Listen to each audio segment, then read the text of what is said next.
Bugungi videoda esa men Google juda ko'pchilik kirmagan joylarni va ko'pchilik bilmagan o'yinlarni men sizlarga mana shu videoda ko'rsatib beraman. Shu sababli ekran yaqinroq o'tirib oling, video like bosib, kanalga obuna bo'lish esdan chiqmasin. Masalan, siz o'sha mashhur Minecraft o'yinini o'ynamoqchisiz, lekin Minecraft o'yinini o'ynash uchun sizda kompyuter yoki telefon yo'q. Undan tashqari Minecraft pulli o'yin hisoblanadi. Buning uchun Minecraft deb Google yozasiz va sizda mana shunaqa ikonka chiqadi va eng qizig'i bu narsa telefonda ham ishlaydi, bemalol telefon o'zida ham qidirib ishlatsangiz bo'ladi. Va mana shu ikonkaga bosadigan bo'lsangiz, mishka Minecraftda qo'liga aylanadi va siz ekranga bosib, shu rasmlarni Minecraftda o'yiniga aylantirsangiz bo'ladi. Misol uchun mana bu rasmga ham biz bosadigan bo'lsak, qo'lga bog'lab ekranda endi tasvirlarni Minecraft dunyosiga aylantiradi. Ya'ni pastga tushasiz, yana aylantirib chiqaverasiz, bosasiz va shunaqa tarzda hamma joy Minecraftga aylanib ketadi va eng qizig'i kompyuterim sal qotib qoldi, chunki bu o'yin sal og'irroq. Agarda haqiqiy o'tkazadigan bo'lsangiz, kompyuteringiz kuchsiz bo'lib qolsa, qotib qolishi ham mumkin. Juda qiziqarli o'yin, juda qiziqarli funksiya Google'da. Albatta telefondan qidirib bemalol foydalansangiz bo'ladi. Ovozim bo'g'ilib qolgani, burnimga e'tibor qilmanglar, shamollab yozolmay, video chiqsin. Shu sizlar videosiz qolib ketmanglar, odamlar video ko'rsin degan maqsadda shunaqa bo'lsa ham video yozolman. Dori olib ichib tezroq tuzalishimni xohlasanglar, tirikchilik saytiga kirib, hozirroq istalgan summa bilan donat qilib qo'llab-quvvatsanglar bo'ladi. Qanaqa g'arazli niyat-a? Donat qilishga undavomman, qaring kasalligimdan foydalanan. Yana bitta zo'r o'yin topib qo'ydim. Google'dan Katamari deb qidiradigan bo'lsangiz, sizda mana shunaqa belgi paydo bo'ladi. Bunga bosasiz va mana shu yordamida siz, mana shu ko'p tokcha yordamida ekrandagi rasmlarni hammasini yozuvlarni ham tortib olsangiz bo'ladi. Qaranglar, qanaqa qilib. Buning uchun strelka bilan yurg'izishimiz kerak ekan. Hoppa. Hamma narsani tortib olyapti. Mana rasmlarni tortib olamiz, tekstlarni ham tortib olamiz, qidiruv tizimini ham tortib olamiz, hammasini tortib olamiz, ekranni bo'm-bo'sh qilib qo'yamiz. Eng qizig'i bo'm-bo'sh o'qotib pastroqqa ham tushamiz. Eng qizig'i, davaychi, mana joylarni ham anaqa qiling, mishka bilan ham boshqasi bo'lar ekan. Xo'p, mishka bilan tortamiz, hammasini yig'ib chiqamiz. Tak. Davay.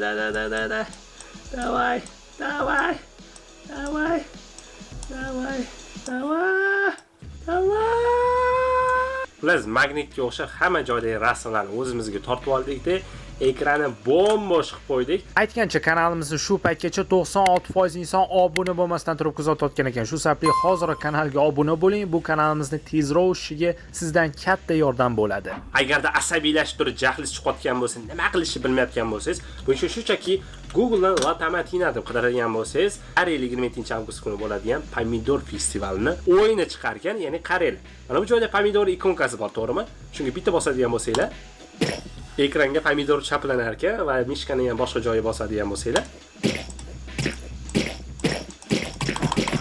asabiylashtiradigan bo'lsanglar, anti-stress tariqasida ekranga bosib ezib tashlasanglar bo'ladi. Juda zo'r narsa ekan, juda qiziq narsa ekan.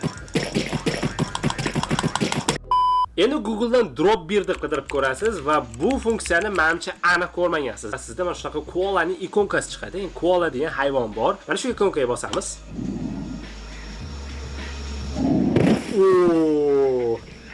Effektni ko'rdinglarmi? Ya'ni koala tepadan pastga tushdi-da, bum, qumlar sochildi, barglar. Yana bir marta ko'ramiz.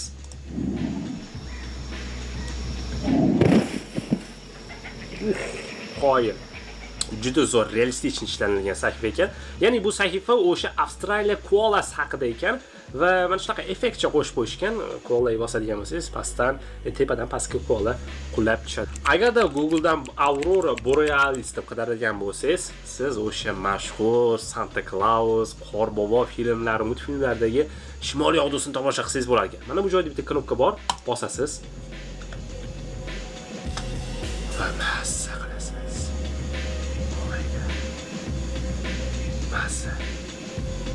Batman multfilmini, kinolarni ko'rmagan odam bo'lsa kerak va Google'da bitta zo'r effekti bor. Hozir ko'rsataman. Buning uchun Google Batmanni qidirib, birinchi saytga kirasizlar va siz mana shu ikonkaga bosadigan bo'lsangiz,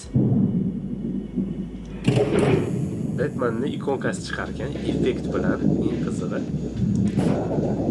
Va ekranga bitta bosadigan bo'lsangiz, Batmanni o'sha nima desa bo'ladi, Batman o'zi o'tib ketar ekan, eng qizig'i. Mana shunaqa sahifacha yasab qo'yishgan. Bilmadim, bundan maqsad, ma'no nima? Menimcha ma'noni o'zi yo'q, shunchaki ko'ngilachar narsa. Agarda o'zi yashab turgan joyi yaqin 5 yil ichida qanaqa o'zgarganini ko'rmoqchi bo'lsangiz, endi bitta zo'r foydali narsa o'rgataman. Masalan, Google'dan Google Earth timelapse qidirasiz va sizda mana shunaqa sayt paydo bo'ladi. Aytaylik, любой bitta lokatsiyani belgilaysiz. Masalan, o'zimizni Toshkentni belgilaymiz. Keldi, Toshkent 5 yil ichida qanaqa o'zgaribdi? Har xil binolar qurilganmi, boshqa bo'lganmi? Eng qizig'i Toshkentni hozir topib olish ham problema bo'lyapti bu joyda.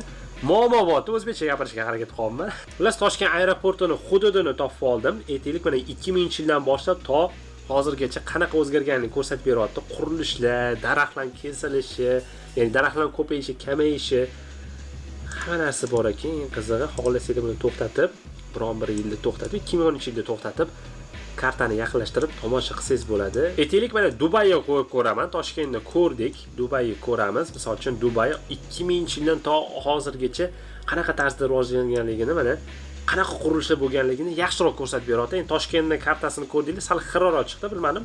Boshqa hududlarda lekin tiniqroq ko'ryapti. Mana qaranglar, qanchalik daraja Dubay o'zgarib ketganini. Yoki bo'lsam Qatarni ko'rishimiz mumkin. Qatar teparog'ida. Qatarda to'g'risi 2 marta bo'lganman, juda yoqadi. Mana shu Qatar 84-yildan to hozirgacha qanaqa tarzda qurilganligini timelapse da ko'rsanglar bo'ladi. Eng qizig'i, Qatarda 3 yil oldin jahon chempionati bo'ldi va jahon chempionati juda o'zgarib ketdi, tanib bo'lmagan darajada. Yana bitta zo'r narsa topib oldim. Zik Rush deb Googledan yozadigan bo'lsangiz, Google siz mana shunaqa dumaloq narsalar bilan butunlay yo'qib tashlaysiz bo'lar ekan. Eng qizig'i, mana dumaloq shu nimadirlar tushyapti, ekranga bosadigan bo'lsam, hamma tekstlarni yemirib tashyapti va mana shunaqa tarzda Google'ni bo'shatib tashlash mumkin ekan. Bombosh, mana Google bombosh bo'lib qoldi. Yoki floating Google deb yozadigan bo'lsangiz, Google'ni teskari tarzda ishlatib, yana xuddi shu oldingi funksiyaga o'xshab Google'ni yana to'kib tashlasa bo'lar ekan. Va eng qizig'i, siz o'sha to'kilgan bo'lakchalarni osmonning o'zida, shu ekranning har xil qismlarida aylantirsangiz bo'lar ekan. Teskari bo'lib aylanib ketdi. Qani ishlarmikin bitta narsa yozib ko'ramiz. Wikipedia deb qidirib ko'ramiz. Wikipedia. Endi qani Google search aman ekan. Google search yozamiz va e'tibor qotgan bo'lsangiz, qidiruv natijalari ham uchib kelgan holatga kelyapti. Va bularni ham biz otib yorib, sindirib, buzib tashsa bo'ladi. G'alati. Bilmadim, bu narsalar bunaqa narsalarni ko'rsatib beraman. Bu narsalarni sizlarga hamma ham ko'rsatavermaydi. Agar videoni shu joyigacha ko'rib, hali ham like bosmagan bo'lsangiz, albatta videoni like bosib, kanalga obuna bo'lish esdan chiqmasin. Keyingi ko'rsatadigan narsam bu Google'dan Emoji Kitchen, ya'ni har xil o'sha mashhur emojilardan yana bitta zo'r boshqacha emoji yasasangiz bo'ladi. Misol uchun mana shu knopkaga bosamiz va o'zimizga kelib bo'lgan emojini tanlaymiz. Aytaylik, biz mana bu jahldor va mana qilib turgan emojidan ham jahl chiqib turgan, ham yig'lab o'rayotgan emoji yasasak bo'larki, mana bu yurak ayrilgan, keyin mana bu degan emojidan biz ham yurak ayrilgan, ham o'sha bo'sani emojini yasasak bo'lar ekan. Qurbaqa, ya'ni pingvin bilan qurbaqani qo'shib nimadir yasab ko'ramiz. Nima bo'lar ekan? Qurbaqalik pingvin bo'lib qoldi. Qurbaqani kallasi, pingvinni tanasi g'alati chiqar ekan. Agarda videoni yoz oyida ko'rayotgan bo'lsangiz, qorni sog'inib qolgan bo'lsangiz, Google'dan Let It Snow deb qidiradigan bo'lsangiz, shunaqa qorli, qanaqadir muzlagan Google'ni ko'rsangiz bo'ladi. Hamma narsani shunaqa qor yog'ib muzlab qoladi. Qanaqadir ozgina bo'lsa ham qorni havosini his qilasiz, his qilishingizga yordam beradi va bunaqa chiziqlarni, parlangan ekranni siz chizib, ekranni ochib olsangiz ham bo'ladi. Muzlagandan keyin qanaqadir qish kayfiyatini ozgina bo'lsa ham kullasiga sizga beradi deb o'ylayman. Buning uchun Google'dan Let It Snow deb qidirib, shunaqa tarzda ishlatasiz va polni tozalab chiqsa bo'larmikan? Ko'pincha oynalar qilib ana qilasiz, parlantirasiz, keyin chizib chiqasiz. Xuddi shunga o'xshagan effekt beryapti. Agarda Google'da Atari Breakout deb qidiradigan bo'lsangiz, mana shunaqa o'yin chiqar ekan, ya'ni tepadagi bloklarni siz shu ko'p tokcha bilan urib tushirishingiz kerak bo'ladi. Demak, boshladik. Hoppa. Juda qiziq o'yin ekan. Oldin yoshligimda o'yinni telefonda o'ynardim. Shunaqa tarzda o'yinni davom ettirsa bo'ladi. Eng qizig'i buni tezlashtirish imkoni yo'q ekan, afsuski. Shunaqa tarzda vaqt o'tkazish uchun o'ynasangiz bo'ladi. Yoki shu sahifani o'zidan Google qidiradigan bo'lsangiz, Google'da teskari holatda ham ishlatsangiz bo'ladi. Ya'ni Google shunaqa teskari holatga o'tib qoladi. Oyna shakliga o'xshab aylanaveradi. Google'ni teskari ishlatishdan tashqari Google'ni zamok sifatida ham ishlatsa bo'ladi. Qaranglar. Bitta zo'r narsasini topib oldim. Mana bu o'rtada zamok bor. Tortadigan bo'lsangiz, ichidan o'sha orqa sahifadagi narsa chiqib keladi, boshqa narsa chiqib kelmaydi. Faqat shu narsa ekan, eng qizig'i juda g'alati effekt. Do'stlar, bugungi video shu joyda o'z nihoyasiga yetadi. O'ylaymanki, mana shu videoda ozgina bo'lsa ham qanaqadir nimadir foyda berishga harakat qildim, lekin video asosan ko'ngilochar video, shu sababli jiddiy ma'no qidirib o'tirmanglar, kommentariyada yozib qolishadi. "Aka, foydali video qilmaysiz,